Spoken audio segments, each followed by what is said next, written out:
Welcome back to the Vet SOS show. Brought to you by the Who You Know Network. Remember, don't drown in the sea of transition. Grab the Vet SOS lifeline. We are here for a second episode with Mark Overberg, the Director of Army Retirement Services. In the first episode, Mark talked to us about the pre-retirement process, things that go into the planning part for retirement. Now, we're going to talk a little bit about the post-retirement because it doesn't necessarily stop once you retire, right? There's other things that still come into play, right, Mark?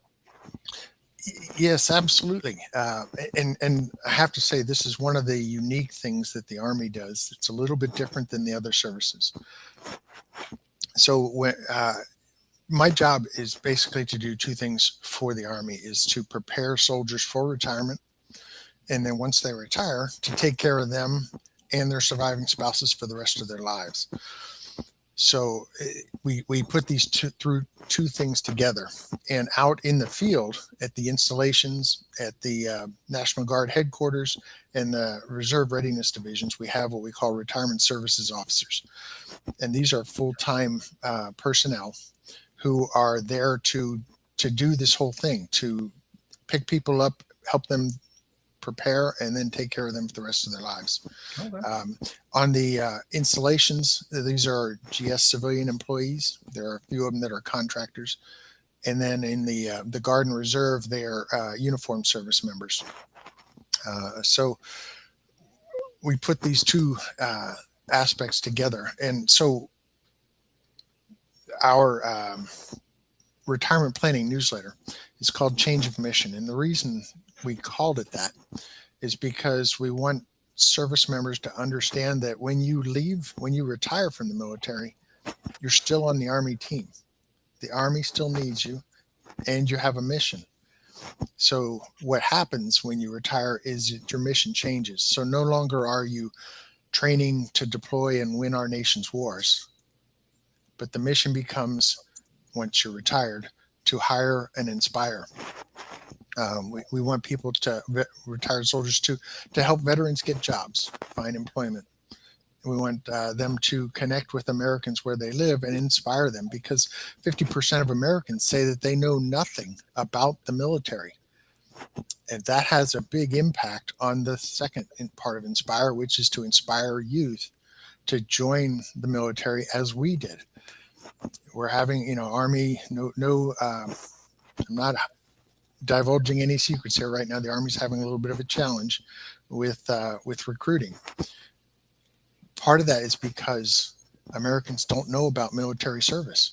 And so what we want retired soldiers to do is to connect with Americans where they live, where they work, where they go to church, in their neighborhoods, and help tell the story and help Americans understand what it is that military service does for a person. I was reading a Pew research study recently, and it tracks the income level for veterans as compared to the civilian counterparts. And that's, I can't quote you all the exact numbers right now, but over the last 20 years, it's shown that veterans do better financially than non-veterans, and it's significant. Oh, looks like we lost Mark again. Power. You gotta love that. So that's a great point. So I love going to like high school football games, especially the local high school or whatever. A lot of fun, and typically you'll see the National Guard or recruiting commander, somebody out there at the games. But I've always lived in a military town. Is that I think if I don't know if we're doing that nationwide, but I think it's a great opportunity, because people around the country love football and they're always going to the high school games. So if the local National Guard and recruiting commands could get out there and support that at the games, I think that's one way we could definitely get, more of a word out. Absolutely. And recruiters, typically Army recruiters are the younger E5s and E6s, the sergeants and staff sergeants, because they can relate to the people that they are trying to recruit. But sometimes the parents, the coaches, the teachers who also influence our youth to join may not be supportive of that, or may not recommend it because they just don't know. And so that's where, somebody like me who can talk to a principal or talk to a coach, and help them understand what military life is about, so they can maybe offer that as a possible career, or at least a way to get ahead. No, yeah, I think that'd be great. So, as you were describing the way the retirees are, or I'm sorry, retired soldiers are viewed, to me, it makes it sound like the Army is making more of a push to almost customer service, in the sense of providing good customer service to the Army retired soldiers, so that they're continuing to help once they get out. I'm a big proponent of customer service, and I try to approach most jobs with a customer service standpoint, trying to help the people. And that's kind of the feel I get for how you're describing. We take care of those Army retired soldiers as they move out, and then hopefully they're helping us bring more people in. Is that sort of the mindset there? Or Yeah. So what we're really doing here is trying to change the culture, so that when service members, either through ETS or retirement, leave, we're trying to convey to them that they're the Soldier for Life mindset. You may have heard of the Soldier for Life program. And so the Soldier for Life mindset is, yes, once you leave, you're still a soldier. You're a soldier for life. Um, it's especially true of the retired soldiers. And so we want to help them transition better, so that they go and speak for us out there. And you brought up another point, and I appreciate your catching it. That's one of the key points. You use the term retiree. And we try not to use that term anymore. Again, it's a cultural thing. Many people just talk that and say it without thinking about it. The reason we use the term retired soldier is because, again, you're a soldier for life. And so when you retire, we don't want to call you a retiree, because that name applies to every civilian who retires. Um, you're still a soldier for life. And so we're not going to take the title soldier away from you. So we're going to call you a retired soldier, just because we need to differentiate you from an active duty soldier, from a National Guard soldier, an Army Reserve soldier. Now you're a retired soldier. And actually the retired community, the Army's retired community, I sometimes call it the Army's fourth component, is larger than the other three components combined. So if you add up the active duty, the Guard, and Reserve, it's about 1 million. There are more than 1 million retired soldiers out there. And so that's an underutilized resource that the Army is trying to now realize. If we can get some retired soldiers to help us out, help with recruiting and other things, they can be our advocates, because they live everywhere, not just on bases. That's good. So, Mark, glad to see you back. Looks like Murphy's hanging out in your office today. Yeah. He just walked by, so lost power to the building, I guess, temporarily, and had to get the internet connection back up. I just keyed in on what you just said, Mark, which is all of the network, right, that is out there of people that have gone through this journey, right? And that's our parent network, the Who You Know Job Networking Show. It's all about, well, not as much what you know, but maybe more who you know. What is the Army doing? Because I know that there's other veteran service organizations that are out there that are helping engage with corporations on hiring, right? How to translate some of the skill sets, or identify that translation of the skill sets with people that, have retired. What is the Army? Is the Army doing anything to engage with those public sector entities, right, to help maybe further that mission? Absolutely. And I'll try to, there's a number of things, so I'm going to try to remember to touch on all of them. One of the big ones, and this was created about 10 years ago by General Odierno when he was the chief of staff. He created the Soldier for Life office. And the mission of the Soldier for Life office, which used to be in the Army G1, it just recently transferred to TRADOC headquarters. The mission of the Soldier for Life office is to be that face between the Army and everybody who wants to help, the sea of goodwill, Those are the companies that want to hire veterans, the unions that want to help veterans get jobs, the community partnerships and community collaboratives. There's a lot of goodwill out there, but those folks in the civilian areas don't really know how to access us and how to find the veterans. And so the Soldier for Life office is trying to make it easier, and they've actually done a good job. In 2011, the United States Army paid out $515 million in unemployment compensation. So when a service member leaves and doesn't get a job and goes on unemployment, the Army pays for that out of current dollars, same dollars that we use to pay for training, equipment, and salaries. And so that's a problem. The amount of work that's been put in, both by civilians helping and then by the Soldier for Life office over the last several years, the unemployment compensation costs is down to about $90 million a year. So about 80% of it has been reduced. And part of that is, of course, an economy that's doing well helps that as well. So that's one of the big things that we're doing to reach out. Others is to prepare them through the transition assistance program and through retirement planning, preparing people to go out.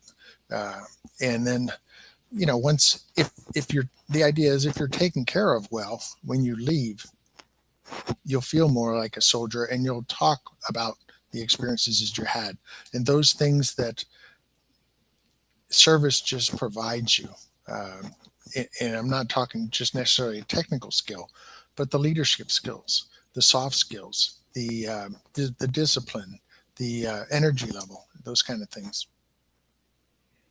Yeah, thank you for sharing that. That even just the, and it's almost could be identified as a skill, but the camaraderie component, right?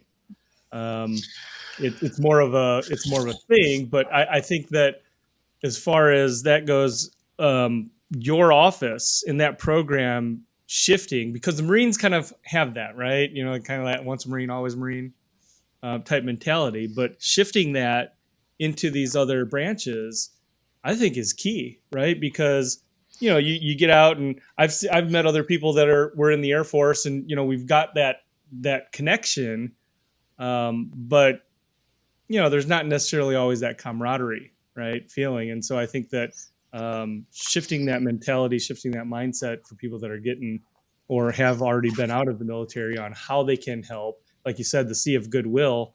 Not everybody's open and participating in that. And I think that every service member that is retired from the service should be part of that. Yeah, absolutely. And so if we have more people to help, each person has to do less.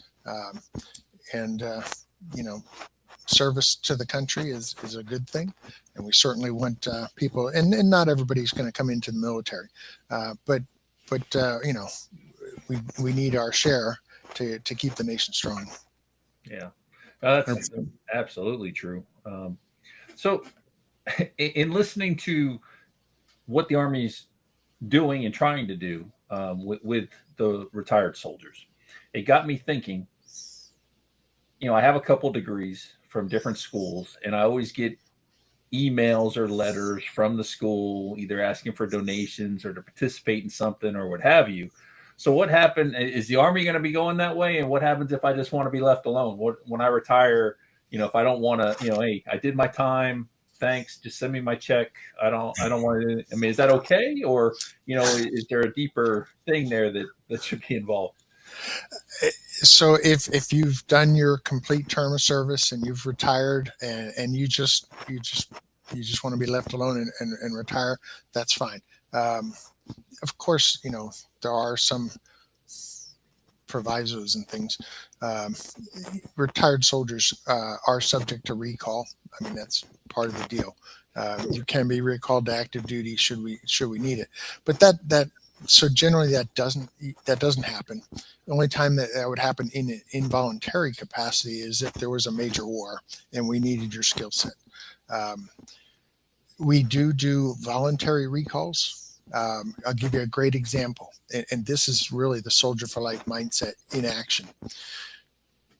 you remember in early 2020 when the pandemic hit. Mm-hmm. And everything was shutting down. All of a sudden, we had a lot of health problems and health issues. And so, what did the nation do? They looked to the military for help to staff. They put the I think it was the USS Comfort. I think was up there on the west coast near Seattle. We had the Army operating uh, tent hospitals in New York City and a couple other places. And we had to push a lot of our healthcare folks, our doctors, our nurses, medics, out to civilian hospitals and things to help, because we're trained for that kind of stuff, and being able to operate in austere environments, and when things are challenging, 24-hour operations. So we augmented the civilian population, but we didn't have enough of our own docs and medics, etc., to do that. And so we had to reach back into the retired community and ask for voluntary recalls. And we had over 250 doctors and nurses come back onto active duty and support the COVID need. That's an example of the sort of mindset and what retired soldiers can do. I remember that. I remember when all that happened. I remember a lot of talk about it just within the service as well. And I have, in the early days of Iraq and Afghanistan, I did meet a few that didn't really get a vote in their recall so much. At least that's the story they told us as young soldiers, and they weren't overly happy about it. But be that as it's may, they did their duty. They did the deployment. They came back, and then they went and retired. So all's well that ends well, I guess. I know that, or I have heard recently, right, that enlistments are way down.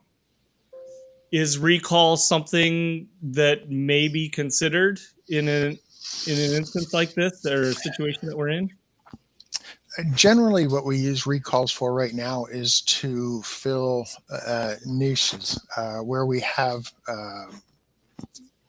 a certain skill set that we don't have or we need more of. And so we'll use the retired community. We'll reach out, do a targeted, invitation to certain MOSs and things like that to come back. So for the most part, that's how we're doing it. Okay. Thank you. Yeah, that's a word nobody wants to hear is recall or stop loss. Well, let me go back to that. Tell you the rest of the story.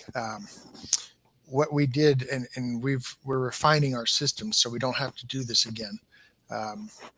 But when we decided we needed to recall, we wanted primarily people in the medical areas for COVID. We didn't have a system that would allow us to target just those MOSs and send a targeted message just to them. We're actually now starting to get that online.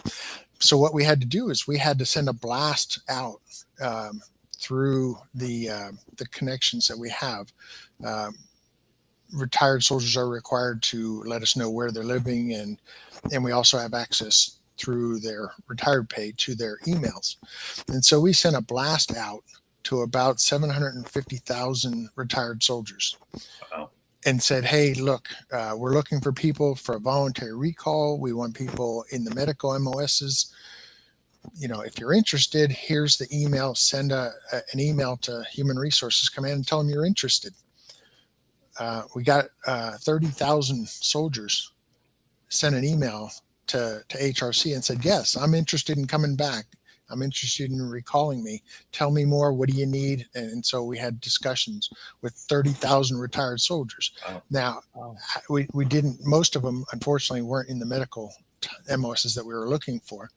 So a lot of that, we thanked them for volunteering, and we had to then sort through the ones who were medical and find the specific skill sets that we needed.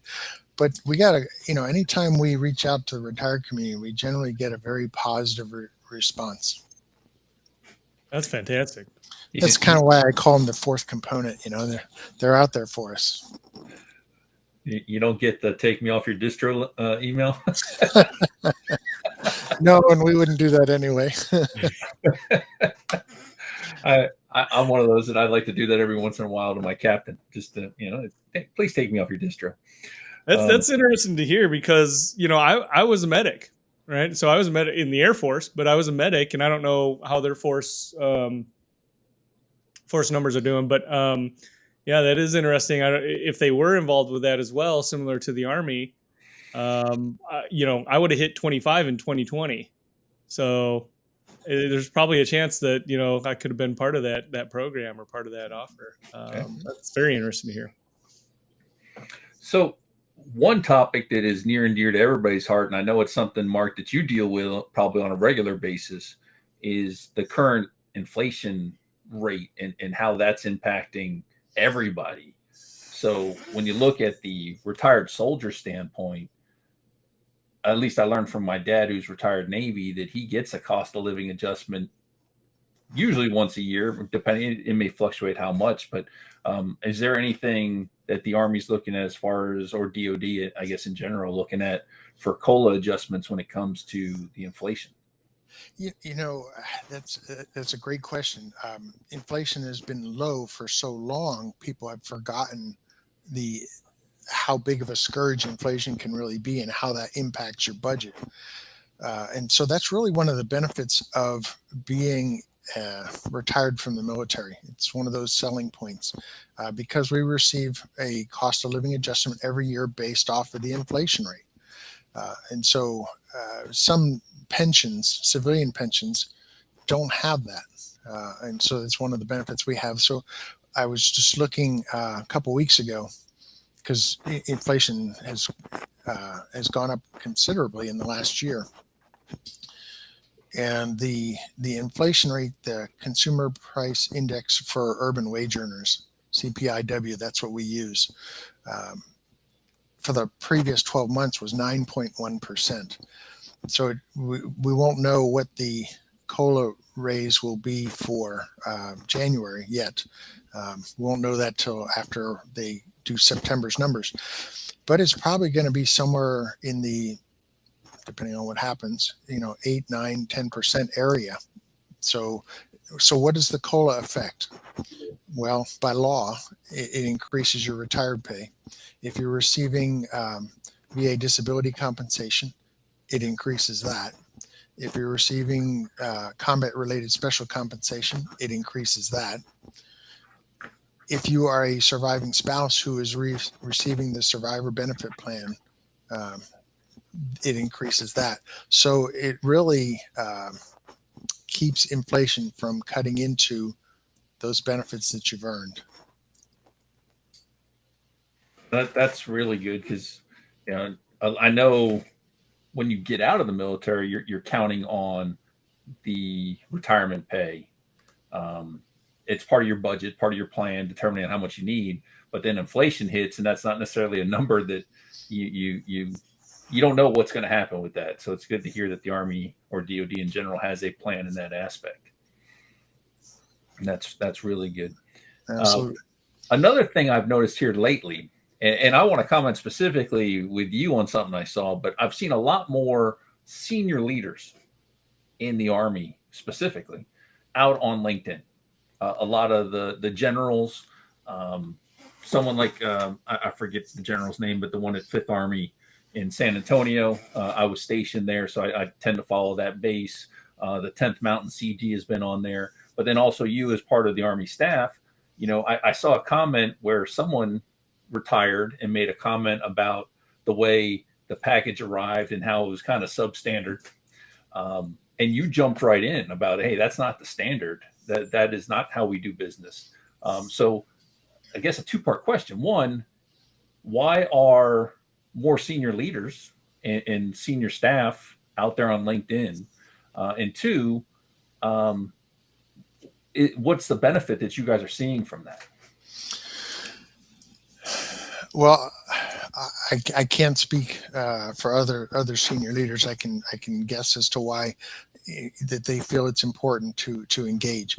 Me personally, one of the things that I feel when you sit at the Pentagon, everything is rosy, everything is wonderful. All these wonderful policies that we write are great, um, but it's not until you get out there and see where the rubber meets the road, you see the friction of how things are actually getting implemented, and that you don't understand that maybe it's not working the way I thought it was, or maybe we need to tweak this. So I personally like to engage on LinkedIn. Mostly I hear good stuff and positive stuff, but occasionally not. And so, especially when it's something in my policy lane, I want to know about that. And so I feel we have to engage. Um, I also, like next week, I'll be at Fort Stewart for their Retiree Appreciation Day. And then in October, I'll be at Retiree Appreciation Days across Europe. It's how I get out of the office and engage with the retired community to make sure I understand, are we taking care of them or not? And so that's why I'm on LinkedIn. I don't want to sit back in the office and think everything's wonderful. I want to know, is it, and do we need, what do we need to do to tweak that? That's outstanding, because I know you, having retired yourself, probably for years thought, who made this policy? Do they know what the impact is on our level? So it's great to see that our senior leaders are taking a more active role and really getting out there and paying attention to what's going on in the community and how the policies are impacting. So that's huge. Especially really, internationally, right? To be able to get out internationally like that to the international expat community, right? That's abroad that are retired service. That's fantastic. So once again, we're coming to the end. We could easily talk hours with you on pre and post retirement.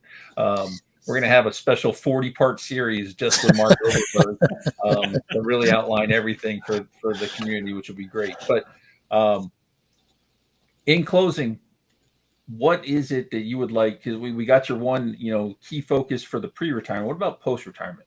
What is something that you really want all soldiers as they move into retirement to think about or do?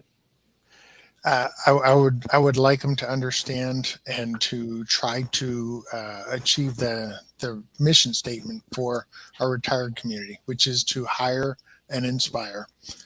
We really do need you.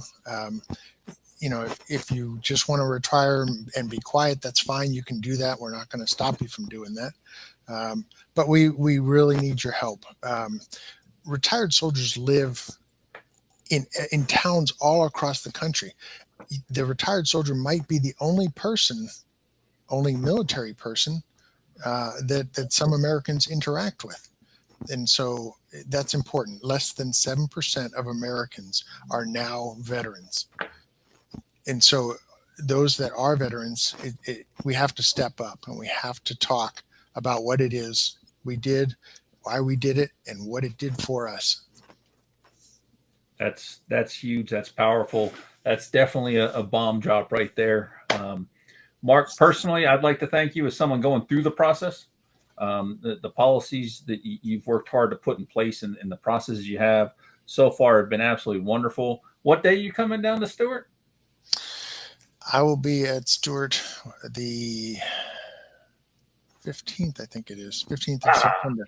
All right, I'll be in Jacksonville on my Hiring Our Heroes Fellowship, so I'll miss you. But one of these times, hopefully, I'll catch you and we can do lunch or something when you come down this way. Absolutely. I appreciate your time. Appreciate your knowledge. Absolutely amazing. And I love what you're doing. I think we have a really good program in place, especially from someone who got to see my dad go through the Navy process years ago, and just the growth we've had in general. But then also what you're specifically doing for the Army, I think is great. So thank you for what you do. Mark, you got any closing comments? Well, you're both Mark. Oh yeah, which Mark? Mark Elder, do you have any closing comments? No, I think it's great. Fantastic to have you on as a direct link, right, to the active programs that the branch is doing. I think that You guys are not only right, are you actively engaged with what's going on currently, but it sounds like you guys are forward thinking and visionaries, right, on new programs and things that need to be done. So, man, kudos to you. Thank you for joining. Well, I appreciate the opportunity today to reach out to your audience. I mean, this is part of what I do, and so it's great what you guys are doing to convey this and help people with their transitions. Thank you, and hopefully we can keep getting the word out. I want to thank everybody for tuning in to the Vet SOS show. Remember, don't drown in the sea of transition. Grab the Vet SOS lifeline. Mark, appreciate it, and look forward to talking to you again. Thanks so much, Mark. All right. Thanks.